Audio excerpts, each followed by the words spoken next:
I just found 4 reasons why the Miami Heat just beat the Boston Celtics in Game 3 of their battle in the playoffs. The first reason was because Kyle Lowry is back, and on this play you can see that he is just able to switch to any single defender. He can guard a big, and then he steps in to help try and take charges, which is really disruptive. The next thing he does that the Miami Heat desperately need is push tempo and make high percentage passes. The reason Lowry is able to switch is because he can aggressively front bigs. Like you can see on this play, he just fronts Al Horford like a madman and forces a turnover. This next play is a fantastic example of patience paying off, and you can see Lowry playing it super cool and then cuts really hard, but Marcus Smart blows up the play. The next action is also blown up by Jaylen Brown as he goes over the screen perfectly. This is why patience pays off. As you can see, Jimmy Butler comes to a jump stop, which allows him to reverse pivot back to the open three-point shooter. This is why Lowry's a champion here. Look at his eyes before he even catches the ball. He is taking a sneaky peek and sees Jimmy Butler is wide open for the play, and he gets the and one. Clearly, we all know that Lowry can shoot and take advantage of space, but what is really important is his impact on the defensive end, and you can see here once again, Lowry does a ton of things that won't show up on the stat sheet, including championship plays like this and coming across the key to help take a charge, which forces a tough pass. Then he pushes the ball up, looks for a backdoor feed, and realizes, oh yeah, I got this guy named Bam Adebayo on my team who has been sufficiently underused for the entire series.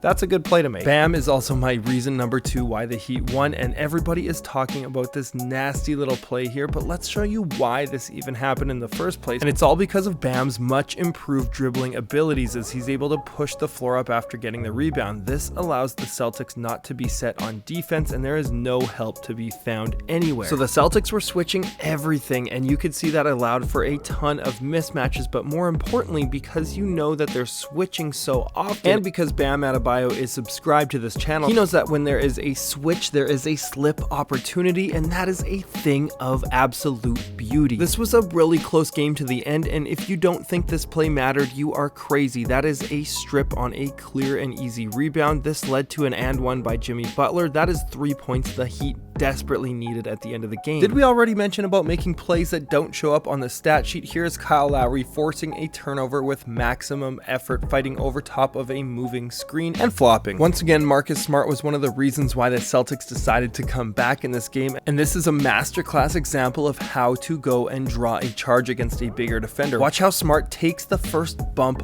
hard but holds his ground. The key here is he subtly pushes Bam as far back as he can. This is going to raise Bam's level of aggression for the next bump, which he of course anticipates and flops for the charge. If you're not a fan of bullying, turn your eyes away, because Marcus Smart is picking on Max Strus here. As you can see, the amount of gesturing is pretty insane here, and then for some reason Al Horford says, hey, I want to come too and join the party, and Marcus Smart quickly sends him out of the way. If you're a Heat fan, you're definitely not laughing at this, because the amount of abuse that Max Strus had on this play, just getting mismatches, and it was totally geared towards Jaylen Brown just going one-on-one against him. And this was a huge part of the reason for the 27-point comeback. Once Jaylen Brown had it cooking, they were setting pin down screens with him because they know Bam doesn't like to show too much to the top, and if you love 3-pointers as much as this guy, like this video. Now, the third reason was the reason why the bleeding stopped in the first place, and that was pure heart and pure hustle. In fact, the Heat recorded 19 steals, which is one away from a playoff record. The reason the Heat were able to win the game, aside from the hustle, was because of this play right here, which triggered a string of amazing events for the Heat. Pay attention to screen 2 as Bam sets the screen on the right side, which makes the defender go to the right of the shooter, and since the shooter is right-handed, that is a clean look. As great as that shot was, it was the defense from none other than the person getting bullied, Max Strus, that made this happen. You can see that he gets put in a plethora of screens, which allows for a switch, but look at him just D up. He is low in his stance and competing for a shot contest and forces a defensive play of the game. Actually, this might have been the defensive play of the game, and if you like defense, you should probably check this out right